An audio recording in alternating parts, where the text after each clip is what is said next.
जातीय जनगणना पर जब से केंद्र सरकार सुप्रीम कोर्ट में हलफनामा दायर की है कि जातिगत जनगणना जो है कराना संभव नहीं है, तब से बिहार में राजनीति गर्म है। लगातार जो है मीडिया और विपक्ष जेडीयू से ये सवाल कर रही है कि जेडीयू अब क्या करेगी, क्योंकि जेडीयू लगातार जो है जातिगत जनगणना को लेकर के केंद्र सरकार पर और एनडीए पर दबाव बना रही थी। और एक प्रतिनिधिमंडल प्रधानमंत्री नरेंद्र मोदी से मिलने भी गए थे मुख्यमंत्री नीतीश कुमार के नेतृत्व में, लेकिन अब जो है केंद्र सरकार ने पूरी तरीके से नकार दिया है कि जातिगत जनगणना नहीं होगा। इसको लेकर के कल नेता प्रतिपक्ष तेजस्वी यादव ने भी 2 बार मीडिया से बात की। पहले वो खुद बात किए थे, उसके बाद तमाम जो महागठबंधन के नेता हैं उनके साथ वो बैठक की, उसके बाद मीडिया से बात की और कहा कि जातिगत जनगणना अगर नहीं होता है तो ये भाजपा सरकार तानाशाही रुख अपना रही है।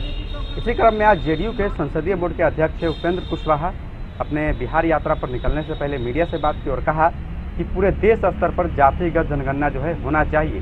राज्य स्तर पर अगर सरकार कराएगी भी तो इसका फायदा उतना नहीं होगा जितना देश स्तर पर कराने से होगा। पहले सुनिए क्या कुछ कह रहे उपेंद्र कुशवाहा। कांग्रेस ये कह रही है कि आप लोग एनडीए के लोग जो हैं असमानता में विश्वास रखते हैं और बैकवर्ड विरोधी हैं। बैकवर्ड विरोधी है, उनसे सर्टिफिकेट नहीं चाहिए हमें। सब लोगों को मालूम है कि जनता दल यूनाइटेड समाज के उपेक्षित वर्गों का हित चाहने वाली पार्टी है और उसके लिए निरंतर माननीय मुख्यमंत्री जी सरकार में रहते हुए अति पिछड़ों के लिए कितना कुछ किया है। अभी ग्राम पंचायत का चुनाव चल रहा है, सब लोगों को मालूम है।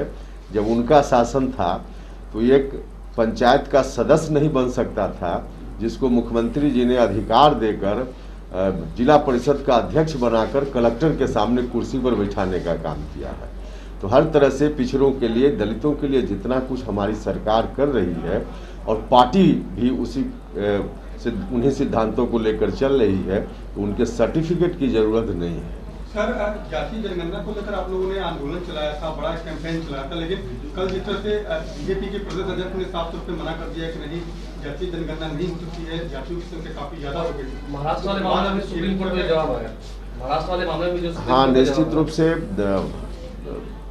महाराष्ट्र वाले मामले में जो सुप्रीम कोर्ट में जवाब है, चिंता का विषय है। लेकिन देश भर में जनरल सेंसस के साथ जात की गिनती कराने का जो डिमांड है, हमारे मुख्यमंत्री जी ने सर्वदलीय प्रतिनिधिमंडल के साथ जाकर दिया है प्रधानमंत्री जी को, उस पर अभी अंतिम निर्णय नहीं हुआ है। निश्चित रूप से हम मानते हैं कि जो भी महाराष्ट्र के संदर्भ में केंद्र सरकार ने कहा है वह चिंता का विषय जरूर है, लेकिन हम अभी भी उम्मीद है हमारी कि पॉजिटिव डिसीजन होगा, क्योंकि अगर पॉजिटिव डिसीजन इस मामला में नहीं होता है तो दुर्भाग्यपूर्ण होगा। लगातार कांग्रेस भी कर रही है कि अगर केंद्र की सरकार नहीं कराती है तो बिहार की सरकार अपने खर्च पे करावे। देखिए, हमने बार बार कहा है, चाहे बिहार की सरकार हो या देश में किसी और राज्य की सरकार, राज्य की सरकार अगर खुद से कराती है इस काम को तो उतना लाभ नहीं हो पाएगा जितना लाभ देश के स्तर पे जात की गणना से होगा। तो राज्य की सरकार अगर कराएगी भी तो उसका बहुत अर्थ नहीं होगा। जरूरत इस बात की है कि जनरल सेंसस के साथ देश भर में जात की गिनती हो। अब भारत सरकार भी ओबीसी के लिए, सोसाइटी के दूसरे सेक्टर के लिए जो उपेक्षित वर्ग के लोग हैं, योजना बनाती है। भारत सरकार भी रिजर्वेशन देती है। अब कोई स्टेट गवर्नमेंट गिनती करा भी ले तो भारत सरकार गिनती करा भी ले तो भारत सरकार में शेयर कैसे मिल पाएगा? वहाँ इन आंकड़ों का क्या लाभ हो पाएगा?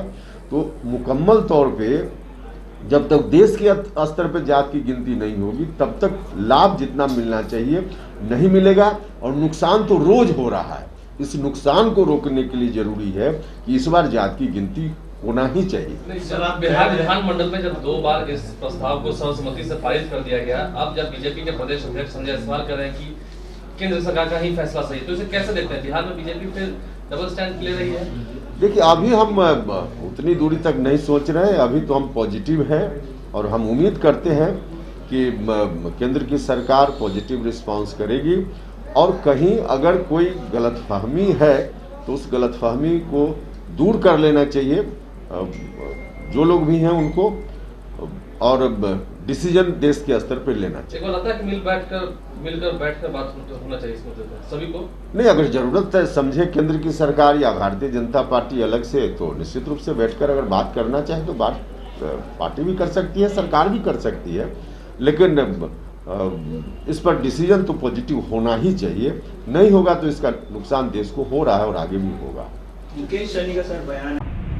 तो सुना आपने उपेंद्र कुशवाहा को, जिन्होंने कहा है कि पूरी तरीके से केंद्र सरकार ने अभी तक नहीं नकारा है। अगर सरकार नकार देती है, नहीं कराती है, तब जो है जेडीयू कोई स्टेप लेगी। लेकिन अभी जो है हम लोग लगे हुए हैं और विपक्ष के सभी जो दल हैं वो जातिगत जनगणना कराने के लिए तैयार है। और देश में बहुत सारी जो पार्टियां हैं वो लगातार केंद्र सरकार पर दबाव बना रही है जातीय जनगणना को कराने के लिए।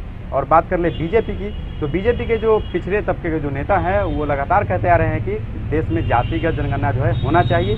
वहीं कल बीजेपी के जो प्रदेश अध्यक्ष संजय जायसवाल, उन्होंने कहा कि जिस तरह से 2011 में जनगणना हुआ था उसी आधार पर इस वक्त भी जातीय जनगणना होगा। हालांकि अभी केंद्र सरकार की तरफ से पूरी तरीके से जेडीयू को या विपक्ष को नहीं कहा गया है कि हम जातिगत जनगणना नहीं कराएंगे। क्या कुछ होता है आगे बिहार की राजनीति में और